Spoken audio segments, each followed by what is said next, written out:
Bueno, buenas tardes. Muchas gracias a Elena por esta afectiva y efectivamente generosa presentación. Muchas gracias a todos ustedes por haber venido, considerando sobre todo que ha subido mucho la temperatura y hace una tarde muy primaveral, o sea que se lo agradezco de verdad que estén aquí y espero que la conferencia no defraude las expectativas que han puesto ustedes en ella. Bueno, el reinado de Fernando VI no ha merecido aún la atención que han otorgado los historiadores a otros reinados como el de Felipe V o el de Carlos III, cuyos largos y azarosos reinados marcaron un punto de inflexión en la historia de la monarquía española.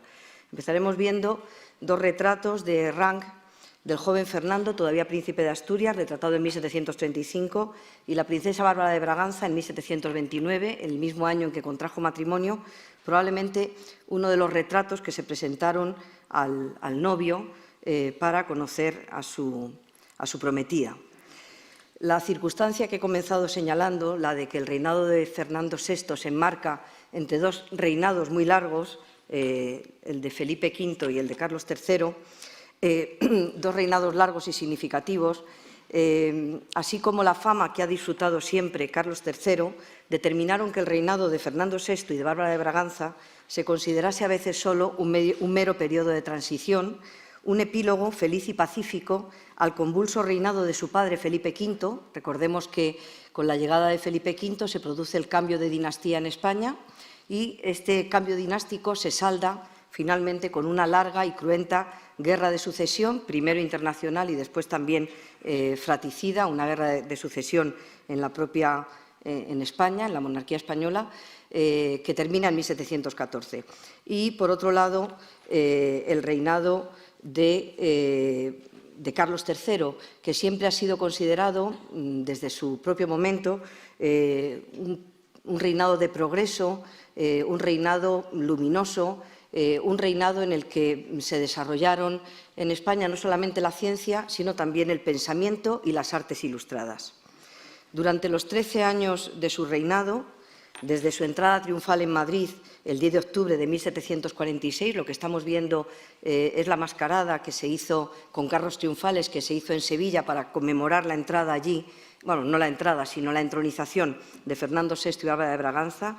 Digo, desde este momento hasta su patética muerte en el castillo de Villaviciosa de Odón, en agosto de 1759, Fernando llevó a cabo, sin embargo, importantes reformas políticas, administrativas, económicas, sociales y culturales, emprendidas ya por su antecesor, por su padre Felipe V,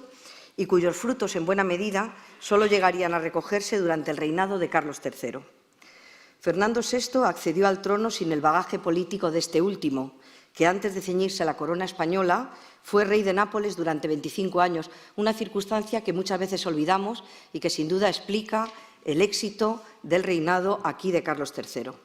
Mientras fue príncipe de Asturias, y debido sobre todo a sus desencuentros con su madrastra Isabel de Farnesio, segunda esposa de Felipe V, Fernando estuvo temporalmente apartado de las decisiones de gobierno y en alguna ocasión dio muestras de haber heredado el carácter melancólico y apático, por no decir enfermizo, de su padre. A pesar de ello, durante su reinado hizo gala de una gran habilidad para el gobierno y entonces florecieron personalidades brillantes en el ámbito de la política y de la ciencia, tales como los ministros Carvajal y Ensenada, a quien vemos en la pantalla, el científico y militar Marqués de la Victoria, un gran estratega, primer capitán general de la Real Armada Española, o los científicos y navegantes Antonio de Ulloa y Jorge Juan, impulsores unos y otros de algunos de los más interesantes proyectos para la modernización de España. Hoy, sin embargo, no les hablaré de estas reformas, sino de otro aspecto igualmente rico y fascinante del reinado de Fernando VI y al que debemos en buena medida la fama de este rey pacífico y de su esposa Bárbara de Braganza. Me refiero al auge que dieron a las fiestas reales, las artes escénicas y la música, que bajo su protección y mecenazgo vivieron un momento de extraordinario esplendor, convirtiendo a la corte española en capital mundial de la música y del teatro. Las diversiones de los reyes, pues es así como se denominaban oficialmente las fiestas celebradas por los monarcas en sus palacios y sitios reales, no solo tenían la finalidad inmediata de proporcionarles el bienestar propio de los ratos de ocio. Además, eran un instrumento eficaz al servicio de la grandeza y la majestad del rey. Las fiestas cortesanas, concebidas como un acto ceremonial, protocolario y simbólico de extraordinaria riqueza y fastuosidad, servían para mostrar a la corte y a sus invitados el poder de los reyes y su capacidad para contratar a los artistas más famosos del momento, no solo pintores, sino también escenógrafos, cantantes, músicos y un largo etcétera, derrochando ingenio y dinero en los recursos escénicos más actuales, vistosos y sorprendentes. Al igual que los palacios, las fiestas reflejaban la grandeza del monarca y de su reino, así que no debían escatimarse gastos para lograr el asombro y la admiración de todos. Así lo manifestó Robert de Cot, uno de los grandes arquitectos de Luis XIV, arquitecto que también estuvo al servicio de Felipe V de Borbón, Felipe V de España, con estas palabras que tienen ustedes en pantalla. Decía Robert de Cot: no hay que reparar en el gasto cuando se trata de edificar para grandes príncipes. Es necesario pensar con arreglo a ideas dignas de ellos, que puedan atraerles durante su reinado la admiración de sus vasallos y dejar a la posteridad monumentos eternos de la grandeza y elevación de su genio. El marqués de la Ensenada, primer ministro de Fernando VI y mano derecha de este rey, hizo suya la máxima de la época, que también vemos en pantalla: boato es poder, y no dudó en incentivar la magnificencia teatral de la corte española, que invirtió en fiestas casi 24 millones de reales de la Real Hacienda durante la década comprendida entre 1747 y 1758, uno de los pocos periodos pacíficos y prósperos de la historia de España. A lo largo del tiempo fue cambiando el sentido de la fiesta y cambiaron también al mismo ritmo sus protagonistas, la puesta en escena, los argumentos, los ceremoniales y el propio escenario o lugar elegido para la diversión, acusándose mucho más esta transformación en la corte de Madrid tras la extinción de la Casa de Austria y la instauración de los Borbones en la persona de Felipe V. Aquí tienen ustedes al último Austria español, Carlos II, y al primer Borbón español, Felipe V. El relevo dinástico, como dije al principio, no solo tuvo consecuencias políticas dentro y fuera de nuestras fronteras, sino que supuso también un cambio fundamental para el arte, la cultura, el pensamiento y, cómo no, para las diversiones y fiestas reales que la monarquía española celebraba en el Coliseo del Buen Retiro, convertido en Palacio Real tras la destrucción del Alcázar en diciembre de 1734 por un incendio fortuito, y mientras se concluía el Palacio Real Nuevo. Y no solamente en el Buen Retiro, sino que estas diversiones tenían lugar también en los sitios reales en torno a Madrid. Durante el reinado de los últimos Austrias, se había establecido ya un calendario para las jornadas o desplazamientos temporales del monarca y de su corte a estos sitios, que circundaban Madrid y constituían en torno a ella una verdadera constelación de lugares de descanso y de delicia. Ven ustedes todos los sitios: El Pardo, Casa de Campo, Aranjuez, hacia Madrid, etc. Los Borbones mantuvieron esta costumbre, aunque adaptaron a sus propios gustos el calendario de los desplazamientos. Así nos lo cuenta el marqués de la Villa de San Andrés en 1732. En los primeros días del año sale la Casa Real para el Pardo, a donde pasa la estación rigurosa del invierno, y vuelve a Madrid para gozar la Semana Santa el Sábado de Ramos. Fenecidas sus funciones, pasan sus majestades a Aranjuez, a donde la primavera es hermosa, fértil el sitio, abundantísima la caza y el terreno deleitable. De allí salen para Balsaín, así que sale San Juan. En este sitio, solo apacible en verano, está la corte hasta que a mediados de octubre sale para el Escorial, de cuyo encantado monasterio, apenas diciembre su nevada frente asoma, vuelven a Madrid para tener aquí las Navidades. Durante el reinado de Felipe V, la corona añadió a estas posesiones una más: el Real Sitio de San Ildefonso o La Granja, residencia favorita de Felipe V y de Isabel de Farnesio, que en sucesivas fases constructivas lograron edificar al pie de la Sierra de Guadarrama un moderno palacio a la italiana y una vasta extensión de jardines, bosques, fuentes y juegos de agua de inspiración francesa. Tras el fallecimiento de Felipe V, decreció el interés de Fernando VI por La Granja. El nuevo monarca prefirió la amenidad y la cercanía de Aranjuez para sus diversiones, y no fue esta la única diferencia que marcó con el reinado de su padre. Como todos sabemos, y he dicho al principio, la llegada de Felipe V al trono español desembocó en una larga y cruenta guerra de sucesión, en el transcurso de la cual el monarca Felipe V se granjeó la admiración de sus súbditos y el sobrenombre de El Animoso. El espíritu combativo del joven Borbón contrastaba con la decadencia del último Austria, de Carlos II, y pronto se consideró la principal virtud de Felipe V, cuyos retratos oficiales, como este magnífico que vemos de Jan Rank, solamente un detalle, también aquí en el Museo del Prado, abundaron en la consolidación y difusión de esta imagen del rey guerrero. A pesar de ello, el ánimo del rey se fue enfriando con el tiempo y el heroísmo de los años juveniles dio paso a una actitud melancólica, depresiva y apática, según todos los indicios, un trastorno bipolar, con un constante sentimiento de tristeza, desesperanza, timidez, irritabilidad, dolor crónico y desórdenes del sueño, que se acentuó desde 1728 y llevó al rey a alejarse de su entorno y a recluirse en sí mismo, olvidando los consejos de su abuelo Luis XIV sobre la necesidad que tenía el rey de comparecer ante sus súbditos con regularidad y mostrarse ante ellos en todo su esplendor. Muy al contrario, Felipe V adoptó durante su segundo reinado, digo segundo reinado y les recuerdo, aunque estoy segura que lo saben, que él abdicó la corona en 1724 en su hijo primogénito Luis I, que murió a los pocos meses de viruela, y esto determinó el regreso al trono de Felipe V. En este sentido digo que reinó, porque fue así, 2 veces, ¿no? Digo, en este segundo reinado, Felipe V adoptó costumbres extravagantes para su propia corte y para su enérgica esposa Isabel de Farnesio, tales como negarse a despachar con sus ministros o confundir la noche con el día, imponiendo a su entorno palaciego una insólita inversión de los horarios acostumbrados. Con el paso del tiempo se debilitó también la confianza ciega en las guerras como recurso político. Los primeros ministros de Fernando VI, el marqués de la Ensenada, a quien ya hemos visto, y don José de Carvajal y Lancaster, orquestaron un nuevo programa para buscar la legitimación de la monarquía española y de su rey Fernando, no en la guerra, sino en la paz. Frente al difunto rey de origen francés y carácter belicoso, Ensenada y Carvajal quisieron construir la imagen de un nuevo monarca español y pacífico. Y frente al rey oculto e invisible que había sido Felipe V en las postrimerías de su reinado, quisieron forjar la imagen de un soberano accesible y cercano, amigo de mostrarse en público y de compartir su vida y sus aficiones con la corte.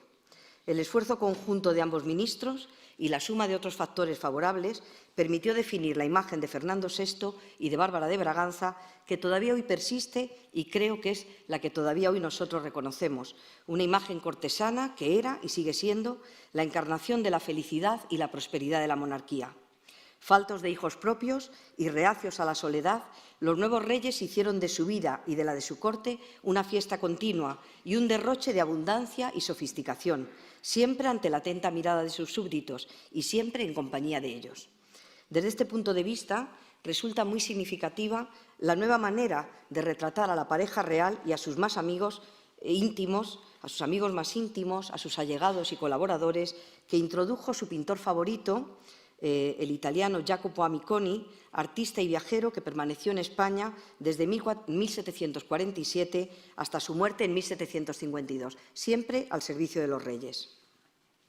En esta pintura vemos con una bata verde preciosa al propio pintor, Amiconi, con los pinceles y la paleta, abrazando a Carlo Broschi Farinelli, con esa casaca rosa elegantísima, a la izquierda el compositor Metastasio, vestido de negro, y en el centro, al lado de Farinelli, la gran soprano milanesa Teresa Castellini, de quien siempre se dijo que fue el gran amor del castrado Carlo Broschi Farinelli.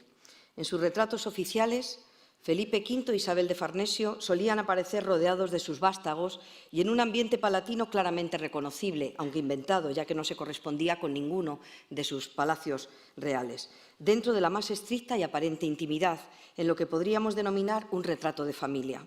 Así lo vemos en el famoso retrato colectivo que pintó Jan Rank en 1723. Ven, en las mismas fechas pinta Rank este retrato del joven príncipe Fernando VI con su mascota, igual que el que vemos en el retrato colectivo, y los vemos también con sus hijos, con su familia, en el gran retrato que pintó en 1743 otro gran pintor francés, Luis Miguel Vallou. He señalado a los príncipes de Asturias en ese momento, Fernando VI y Bárbara de Braganza, a quien de todas formas creo que se reconoce muy bien en el retrato. Fernando y Bárbara prefirieron retratarse junto a otros protagonistas, como hemos visto hace un momento, o bien presentarse de forma alegórica como protectores de las artes y de las ciencias, en un escenario áulico, aunque indefinido, y en un entorno acusadamente artificioso y cortesano, convertido ahora en un elemento fundamental para plasmar la gloria de los soberanos y de su pacífica monarquía. El gusto de los reyes por este nuevo tipo de retrato colectivo podía derivar del forzado aislamiento al que se vio sometido Fernando durante su niñez y durante su primera juventud, como consecuencia de las malas relaciones que mantuvo con su madrastra Isabel de Farnesio, así como pudo derivar también del hecho mismo de no haber tenido descendencia propia y carecer del calor y el amparo de los hijos, pero debe interpretarse también como parte del programa político orquestado por Ensenada y Carvajal para renovar la imagen de la monarquía española. Sea como fuere, lo cierto es que durante este breve reinado se impuso como estilo de vida la fiesta continua. Esto no solo dio lugar al florecimiento en la corte española de las artes escénicas y la música, como apunté al principio, y que vivieron entonces su edad de oro, sino que propició también el resurgir del Real Sitio y Palacio de Aranjuez, escenario favorito de Bárbara y de Fernando. Los monarcas impulsaron la reforma radical del sitio y su ampliación más allá de los límites territoriales del palacio y los jardines, levantando una ciudad entera, vemos aquí el precioso plano de Bonavía, que giraba alrededor del palacio y sus jardines. Este es el palacio, aquí los jardines, aquí la nueva ciudad. Levantando una ciudad entera que giraba alrededor, digo, del palacio y los jardines y alrededor del rey, y realizando importantes reformas en los jardines con plantíos de árboles y paseos para asegurar que todo el mundo pudiera ver a los monarcas en medio de fastuosas, insólitas y multitudinarias diversiones. En 1750, Fernando VI aprobó el proyecto de Santiago Bonavía para la ampliación del Real Sitio de Aranjuez con una ciudad de nueva planta aneja al palacio y los jardines. Se acababa así la prohibición, vigente desde el reinado de Felipe II, de avecinamiento o asentamiento de vecinos en las inmediaciones del palacio, que estaba restringida a los escasos sirvientes y administradores del mismo, distribuidos en las casas de oficio próximas al palacio. Las nuevas necesidades de la corte impulsaron a Fernando VI a levantar este veto, promoviendo asimismo la explotación de las famosas y feraces huertas de la Vega del Tajo. A partir del palacio y de las viejas casas de oficios, Bonavía trazó una ciudad suficiente para acoger los frecuentes desplazamientos de la corte al Real Sitio, cada vez más frecuentes, logrando la inserción de ambos elementos mediante una eficaz planimetría de calles y manzanas en cuadrícula y un sistema de amplias avenidas en abanico que se prolongaba más allá de la nueva ciudad hasta el río y hasta los jardines y huertas circundantes. Su actuación, como señaló Virginia Tobar, estuvo marcada por la simplicidad, la racionalidad y la inteligente distribución cívica. A ello hay que añadir el acusado sentido escenográfico de las avenidas radiales, que facilitaban la inserción del conjunto urbano en el territorio, y la también escenográfica Plaza de San Antonio, con su iglesia homónima. Enclavada en las inmediaciones del palacio, al costado de la Casa de Oficios y de la Casa de Caballeros, la Plaza de San Antonio constituye el corazón de la nueva ciudad y es el elemento más representativo de la misma, gracias a su planta en forma de U, a su perímetro porticado y al uso de un lenguaje arquitectónico moderno y de clara inspiración italiana. Con la Real Capilla de San Antonio forman un conjunto arquitectónico alegre y de extraordinaria ligereza, con un acusado aire berniniano. Yo creo que se acentúa si recordamos la plaza de Aricha, idóneo para el carácter festivo del Real Sitio y para sus fines representativos. Los cronistas de la época se hicieron eco de esta nueva andadura, refiriendo, cito textualmente, que el señor don Fernando VI gustó mucho de que hubiese gentes en abundancia en las jornadas, para que llenando los paseos y los jardines fuesen completas y más gratas las diversiones de sus majestades. Quiso también que los embajadores, grandes y otros criados se hospedasen en el Real Sitio de Aranjuez sin incomodidad. La posibilidad de ver y mostrar a los reyes en este ambiente festivo y de pacífico esplendor se convirtió en una finalidad prioritaria del reinado y condicionó, de hecho, la ampliación del sitio. La nueva ciudad, planificada por Bonavía bajo la supervisión del marqués de la Ensenada, debía facilitar el alojamiento de la corte en las jornadas reales y estrechar su contacto con la familia real, especialmente en las diversiones que dieron a Aranjuez un auge inesperado, muy diferente del carácter de sitio aislado y restringido que había gozado en época de los Austrias. Para entender este nuevo estilo de vida cortesana y sus implicaciones políticas y programáticas, contamos con varios documentos excepcionales. El primero de ellos Son la pareja de cuadros de Francesco Battaglioli,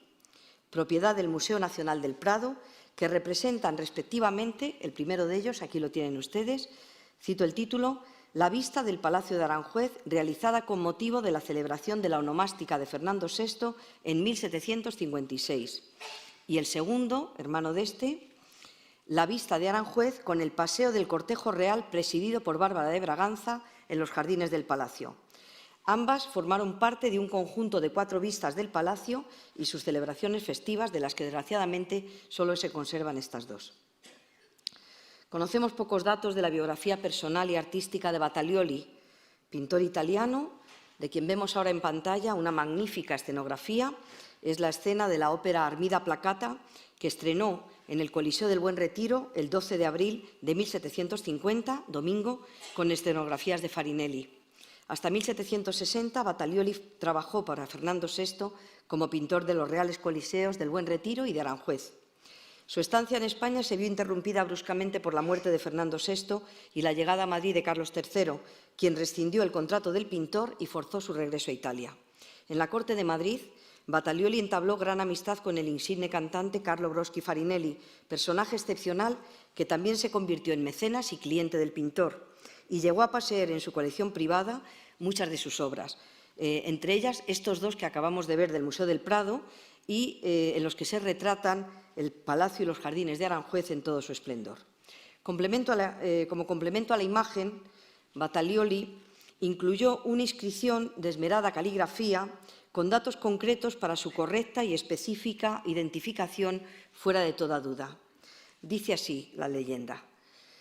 vista de la iluminación con que en el delicioso real sitio de Aranjuez se celebra el día de San Fernando, gloriosísimo nombre del Rey nuestro Señor, dispuesto por don Carlo Broschi Farinelli y pintada por Francesco Battaglioli en 1756.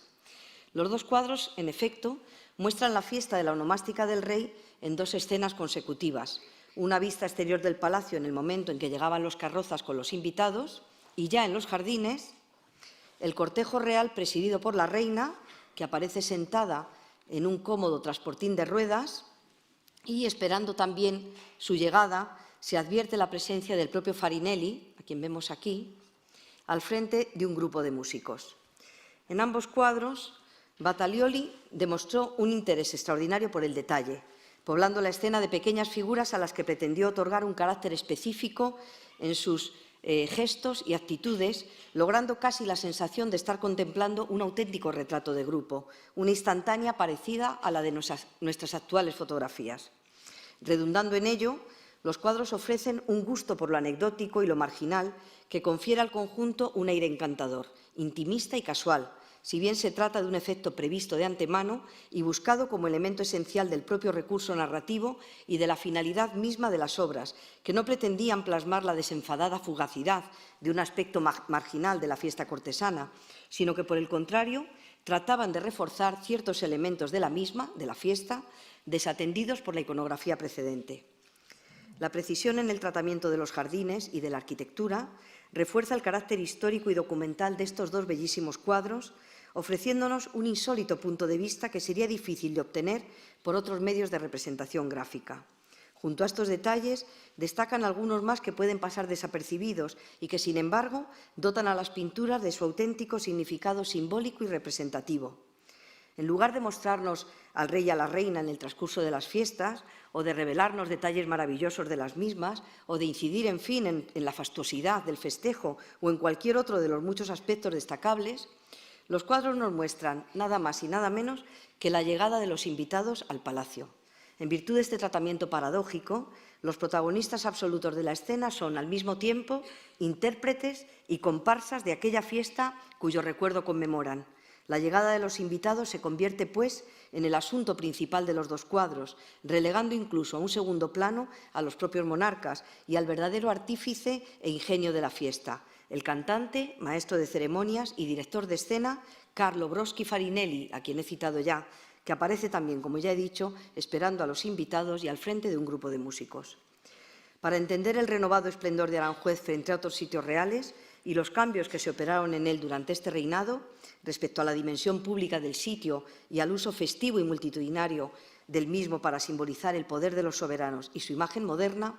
basta comparar estas vistas de Aranjuez con las que había pintado unos años antes, entre 1720 y 1724, el francés Miguel Ángel Guas. Aquí vemos la vista de Aranjuez con bañista. Lo que ven ustedes aquí es un fragmento del palacio y estos son los jardines de la isla. O esta otra, absolutamente moderna y espectacular, de Aranjuez vista desde el Camino de Ocaña. En estas pinturas, como digo, de una rara y melancólica concepción paisajista, el palacio y el río no están al servicio de la corte, ni de los cortesanos ausentes de la escena, sino al servicio de un pescador, de un cazador o de un simple bañista. Desconocemos el significado de estos bellos paisajes, aunque en ellos se conciben los palacios y los sitios reales como un lugar de encuentro con la naturaleza y con uno mismo, tal y como debió gustar al melancólico Felipe V, que disfrutaba perdiéndose en las arboledas y jardines o entregándose al placer de la caza. Y es que antes del reinado de Fernando VI, el Tajo, a su paso por Aranjuez, no tuvo el protagonismo festivo y ceremonial que le otorgó este rey. Si bien era ya tradición navegar el Tajo o el mar de Ontígola a bordo de preciosas embarcaciones de recreo, una tradición que al parecer se remonta ya al siglo XVI. Según cuenta Álvarez de Quindós en su descripción histórica del Real Bosque y Casa de Aranjuez,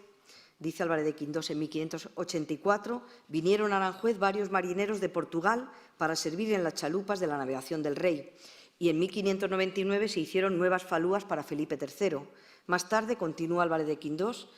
vino una persona real embarcada en góndolas desde Lisboa, con gran acompañamiento de barcos y músicas, haciendo tránsitos hasta llegar a Aranjuez, donde estaba el rey, que se divirtió mucho con la agradable vista de tantas embarcaciones adornadas de flámulas y gallardetes, músicas y concurso de gentes. Otras veces, continúa el cronista, venían el rey y su familia real embarcados en chalupas desde hacia Madrid, para lo cual se limpiaba el río y sus orillas. Felipe IV y Carlos II fueron muy aficionados a los festejos navales, no tanto en el Tajo como en el mar de Ontígola, la laguna artificial construida por Felipe II. Sabemos por el cronista de Aranjuez que ambos, Felipe IV y Carlos II, gustaban de embarcarse, cito textualmente, en góndolas y chalupas muy adornadas, pescando desde ellas y paseando las aguas, desembarcaban en el pabellón o cenador que en el año de 1625 se hizo en el centro del mar de Ontígola, sobre una islilla circundada de barandillas de hierro. Para hacernos una idea de cómo eran estas embarcaciones fluviales de recreo, contamos con la falúa que encargó Carlos II a Nápoles en 1683 para su uso en el estanque del Buen Retiro madrileño. La falúa fue trasladada a la granja y en la actualidad se encuentra en Aranjuez en el Museo de Falúas Reales. Pero volvamos aquí, volvamos a Aranjuez y a Farinelli, uno de los máximos exponentes del triunfo de la música italiana en la corte de España. El interés por esta música llegó a Madrid de la mano de Felipe V, que durante sus campañas políticas y bélicas en Italia, en 1702, tuvo ocasión de conocer y disfrutar los espectáculos musicales que le ofrecieron en Nápoles, aficionándose enseguida a la ópera. Tanto es así que en 1703 contrató y trajo a Madrid una compañía napolitana llamada Los Trufaldines, que pronto desbancarían a las compañías madrileñas de la Cruz y del Príncipe, contribuyendo decisivamente a difundir en la corte, y fuera de ella también, el gusto por la música y la ópera italianas. Esta primera campaña tuvo su continuidad gracias al impulso de Isabel de Farnesio, decidida partidaria de una actividad musical a la que atribuyó importantes propiedades terapéuticas para calmar la melancolía y la neurastenia cada vez más acusada de su esposo. En 1737 llegó a Madrid, contratado por Isabel de Farnesio, el tenor y escenógrafo italiano Farinelli, el más genial de los castrati, aclamado en todos los escenarios de Europa por su capacidad, según Barbieri, de alcanzar con soltura 2 octavas y media.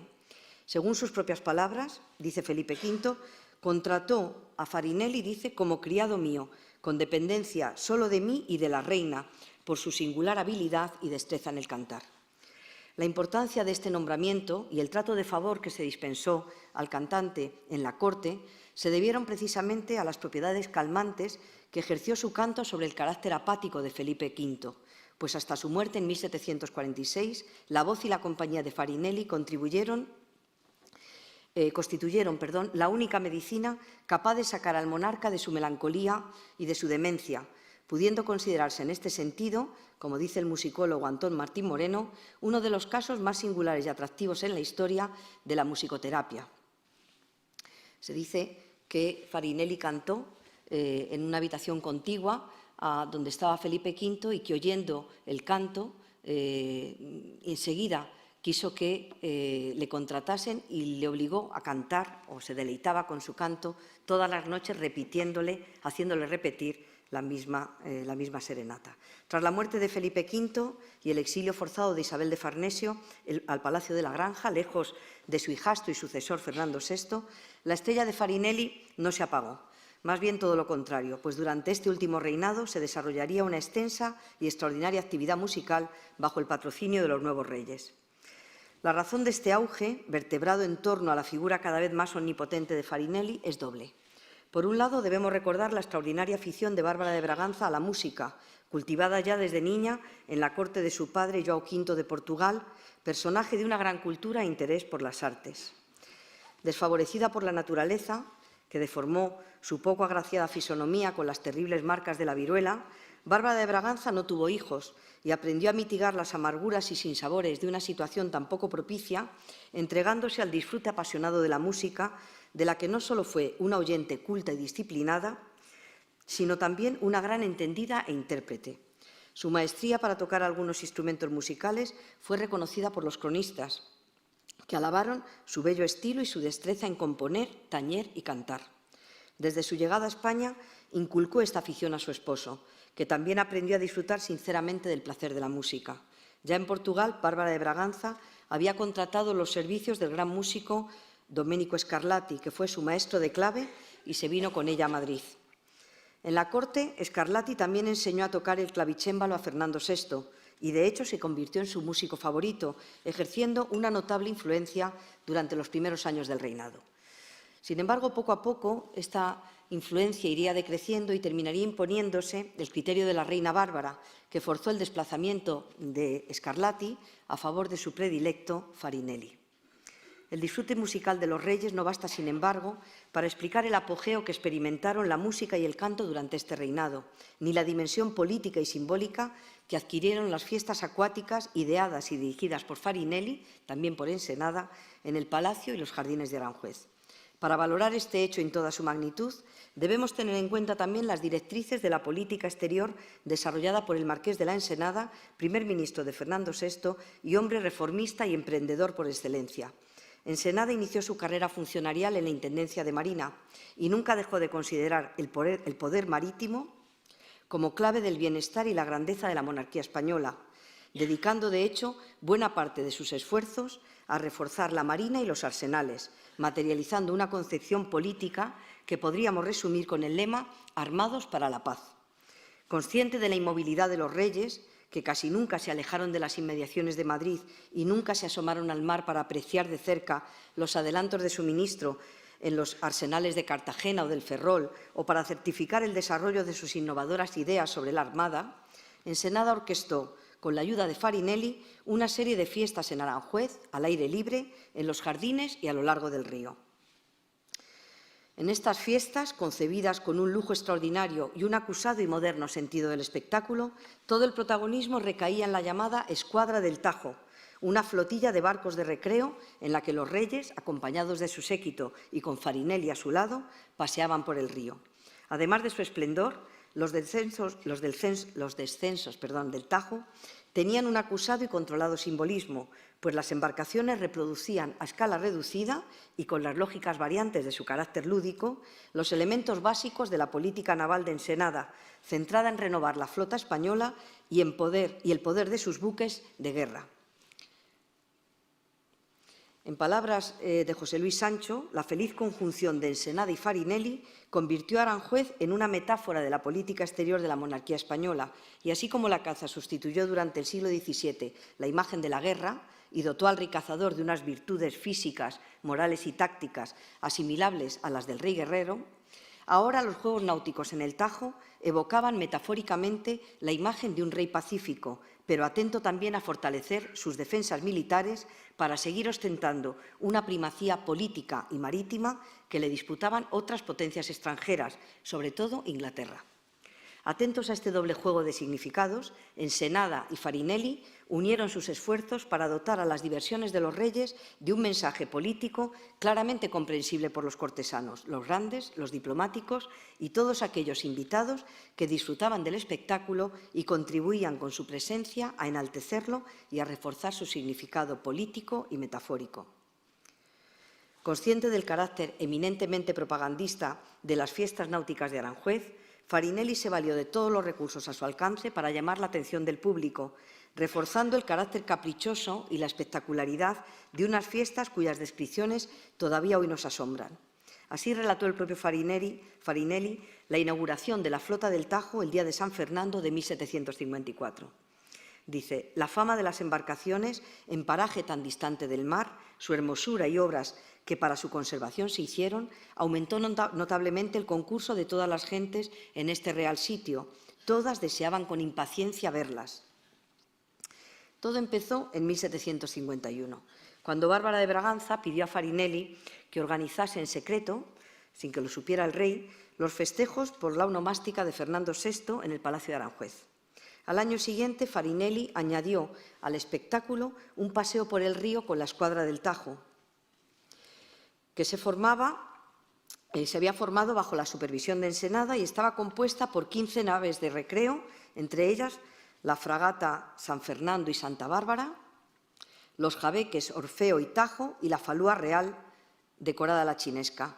Junto a las respectivas tripulaciones iban a bordo varias orquestas e intérpretes para amenizar el recorrido. Cuando caía la tarde se iluminaban más de 20.000 fanales repartidos por los jardines, fuentes y cenadores, así como por la orilla del río, los puentes y las naves, multiplicando sus destellos en el reflejo del agua. A continuación se quemaban los castillos de fuegos artificiales, ideados también por Farinelli, y terminaba el espectáculo con una descarga de artillería desde las 3 embarcaciones principales. Los decorados de esta magnífica fiesta anual eran realizados por Battaglioli o por el vedutista Antonio Llolí, autor de esta magnífica vista del Palacio de Aranjuez con la Flota del Tajo, que se encuentra, como ven ustedes, en el Palacio Real de Nápoles. Desde la inauguración oficial de la Flota del Tajo, las fiestas acuáticas celebradas por la onomástica del Rey cada 30 de mayo revistieron un esplendor inusitado. Farinelli describió el complejo ceremonial y los detalles escenográficos de las primeras fiestas en el bellísimo manuscrito iluminado que regaló al rey como recuerdo de sus jornadas festivas y reflejo de su magnanimidad. Este es el manuscrito de Farinelli y este es uno de los dibujos que incluyó en el momento en que él mismo entregaba el propio manuscrito a Fernando y a Bárbara de Braganza. Aunque algo extensa, les leeré la minuciosa descripción del descenso del Tajo incluida en el manuscrito, cuya elocuencia además evita cualquier otro comentario al respecto. El día de San Fernando de 1752, dice Farinelli, fue igualmente célebre que el año anterior. Se habían construido aquí una fragata de remos y 2 jabeques que se aparejaron, pertrecharon y equiparon con la mayor propiedad, habiéndose traído de Cartagena la marinería necesaria para sus maniobras y para el uso de la artillería que montaban, y consistía en 16 cañones la fragata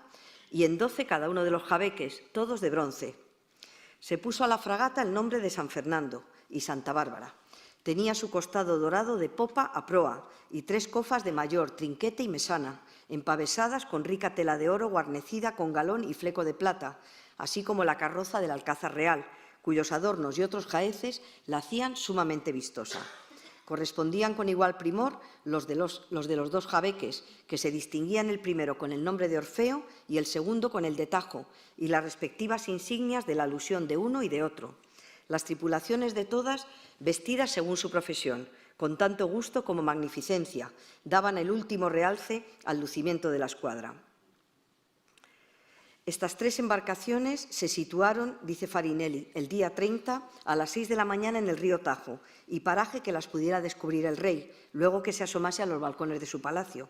No tenía su majestad noticia de este armamento, habiéndose dispuesto con precaución, por orden de la reina, para que con la sorpresa causase mayor satisfacción. Hecha la señal para que se acercasen a palacio, lo ejecutaron con la mayor prontitud, llevando la vanguardia a la fragata, que al paso saludó a su majestad, primero con la voz 7 veces y después con 15 cañonazos, y quedó amarrada donde había de permanecer. Lo mismo practicaron los jabeques sucesivamente. Siguió la música de las 3 embarcaciones y a la 1 del día pusieron todas sus toldos. A las 6 bajaron los reyes al jardín, acompañados del infante cardenal, y pasaron a ver más de cerca las embarcaciones. A esta diversión siguió a las 9:30 de la noche la del drama titulado El nacimiento de Júpiter, compuesto por Metastasio y con escenografías de Farinelli, para el que se dispuso un teatro muy lucido y propio del asunto en la sala baja del Palacio, destinada a semejantes funciones. Vemos aquí a Farinelli construyendo las escenografías, no del Coliseo de Aranjuez, del que no tenemos imágenes, pero sí del Coliseo del Buen Retiro. Acabada la representación y abierta la puerta de cristales que desde la misma sala dirigía a la entrada principal del jardín, vieron los reyes los fuegos de artificio que estaban preparados en aquel paraje y luego salieron a pasear el jardín para ver la gran iluminación. Superaba esta en mucho a la del año anterior, así por el mayor número de luces, pues pasaban de 60.000, como por la novedad y buen orden de su distribución en 4 pirámides de 40 pies de elevación cada una, con transparentes y primorosamente pintadas, así como varios arcos de triunfo con que hacían juego 90 pedestales, todos ellos igualmente iluminados. Bueno, yo he estado buscando una imagen, no sé si ustedes han estado en Pedraza, en el concierto de la luz que se hace a principios de julio, se apagan todas las luces de la población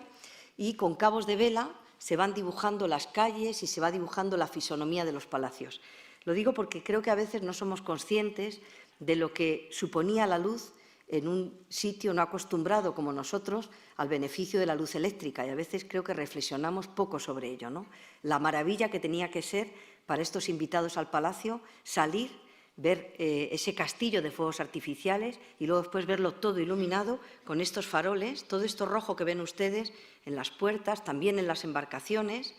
en todos los pabellones y dibujando también la fisonomía del palacio, todos en esos fanales de vidrio iluminados por dentro que sin duda daban un esplendor al sitio rara vez igualado. Continúa Farinelli. Sobre cada uno de estos y los de toda la barandilla del jardín había un farol corpóreo transparente en forma de florero, estos que les he señalado. Y seguían otros de muchos diferentes colores, que con la mayor simetría y arte figuraban las delineaciones del jardín, sus cuadros, sus calles, sus muros y sus fuentes, y todo lo que alcanzaba la vista en las 2 orillas del río, uniéndose sus extremos con aparentes puentes y vallas que cerraban el plano de la iluminación. Formaba así toda la iluminación el más delicioso objeto que pueda ofrecerse a la vista, dándole el último punto de perfección la fragata y jabeques, que igualmente estaban iluminados, así como el puente de barcas, con tan vistosa correspondencia en el agua por la reverberación de las luces que parecía un volcán toda aquella parte del río. Como digo, creo que hay poco que añadir a esa descripción preciosa y realmente eficaz de Farinelli. El argumento invariable de las fiestas consistía en un recorrido por el Tajo, alternando el simple placer de la navegación con la caza, la música de la orquesta, el canto de algún aria de Farinelli, generalmente 2 piezas en cada recorrido, y por último el desembarco en el Sotillo iluminado. Esto que vemos aquí es el Sotillo, desde la calle de la Reina, que recorría, era la calle más larga, se cogía esta calle principal, se desembarcaba y aquí se embarcaba en la flota del Tajo. La escenográfica iluminación de este parque arbolado revestía también una extraordinaria importancia en el desarrollo de las fiestas fluviales, pues a instancias de Farinelli se aprovechó este marco natural para realizar grandes fastos con la formalidad de las famosas y tradicionales luminarias a la italiana. Por ejemplo, en la fiesta de 1757, un año antes de la inesperada muerte de Bárbara de Braganza, la iluminación del Sotillo se compuso de 40.000 luces sueltas y otras tantas en faroles, según descripción del propio cantante y maestro de ceremonias. El primer embarco y el último desembarco revestían un interés especial por su solemnidad, pues iban acompañados con salvas de artillería. El recorrido total del río sumaba unas 4 millas y su duración era aproximadamente de 2 horas. Por lo general, la diversión empezaba en el embarcadero de arriba, a donde llegaba la alegre comitiva en carroza por la calle de la Reina. Por aquí va la calle de la Reina y por aquí venían hasta el embarcadero. Desde allí la escuadra descendía siguiendo el curso del río y bogando suavemente, mientras cantaba Farinelli, lo cual sucedía siempre cuando se navegaba aguas abajo, se detenían los remos para que su rumor no disturbase la bella voz del castrado. Para completar el significado alegórico del paseo fluvial y su mensaje político relativo a la importancia de la Armada, cerca del Sotillo se levantaron los edificios del Arsenal para albergar los cuadros y la marinería de la escuadra, formando una simbólica representación de los grandes arsenales del Ferrol y de Cartagena, impulsados por el propio Ensenada como parte fundamental de su ministerio político. Además de las vistosas embarcaciones y el esplendor de la iluminación a lo largo del recorrido, la música era fundamental en el descenso del Tajo. En la góndola iban 8 músicos en la góndola real, un violón, 2 violines, 2 trompas y 2 oboes, que interpretaban sinfonías durante la marcha y acompañaban las arias de Farinelli. Otros 15 músicos iban embarcados en la fragata. El canto prodigioso del castrado era uno de los principales atractivos de estas excursiones, aunque no se producían todas ellas, pues dependía del estado del tiempo y de la propia predisposición del cantante, así como de otras circunstancias. Otro aliciente del descenso, también muy del agrado de los reyes, era la caza, que los soberanos practicaban cómodamente desde el agua y sin necesidad de abandonar el barco. Desde las orillas del río, los ojeadores y los monteros acorralaban las piezas contra el agua, donde encontraban la muerte a manos de unos reyes cómodamente sentados en sus puestos, sin afrontar el peligro de ser embestidos por los jabalíes azuzados desde la tierra. La voluntad y la estrategia política de Ensenada afloran en los intencionados comentarios que incluyó Farinelli en su manuscrito para destacar la originalidad de algunas embarcaciones, como la góndola real o la semejanza de otras, la fragata San Fernando y Santa Bárbara, con barcos de guerra. La insistencia en estos aspectos, que rebasan el carácter recreativo de las naves, es un síntoma inequívoco de la intención de Ensenada de evidenciar la pujante capacidad de la Armada española y de los nuevos astilleros auspiciados por él. El resultado de estas singulares fiestas fue una rara mezcla de refinamiento, vistosidad y alegoría política, difícilmente igualado en otras cortes europeas. Los espléndidos festejos montados por Ensenada y Farinelli para Fernando VI y Bárbara de Braganza empezaron a declinar con la muerte de esta en 1758, desatando nuevamente las habladurías acerca de la íntima confianza que llegó a compartir la soberana con Farinelli, que pronto se convirtió en blanco de las intrigas cortesanas. Sin el apoyo moral y psicológico de su amada esposa y compañera, se acentuó además la neurosis de Fernando VI, que acabó sus días rematadamente loco y aislado en el castillo de Villaviciosa de Odón. Antes había caído en desgracia el propio Ensenada, víctima de la envidia y las conspiraciones de los anglófilos. Así que estaba echada la suerte de Aranjuez, de la escuadra del Tajo y de sus máximos responsables y protagonistas. El director y escenógrafo de las fiestas, Carlo Broschi Farinelli, fue despedido de la corte y enviado a Italia por Carlos III, poco amante de la música y ferviente apasionado de la caza, a la que se entregó sin reservas. Con la muerte de Fernando VI y la llegada de Carlos III, Aranjuez no sucumbió del todo, aunque la flota perdió su protagonismo y pasó a ser sencillamente un elemento más de la diversión del príncipe de Asturias, el futuro Carlos IV, desprovisto, eso sí, ya del marcado carácter simbólico, escenográfico y representativo que consiguieron otorgarle Ensenada, Farinelli y los propios soberanos, y desde luego sin su irrepetible belleza y majestuosidad. Muchas gracias.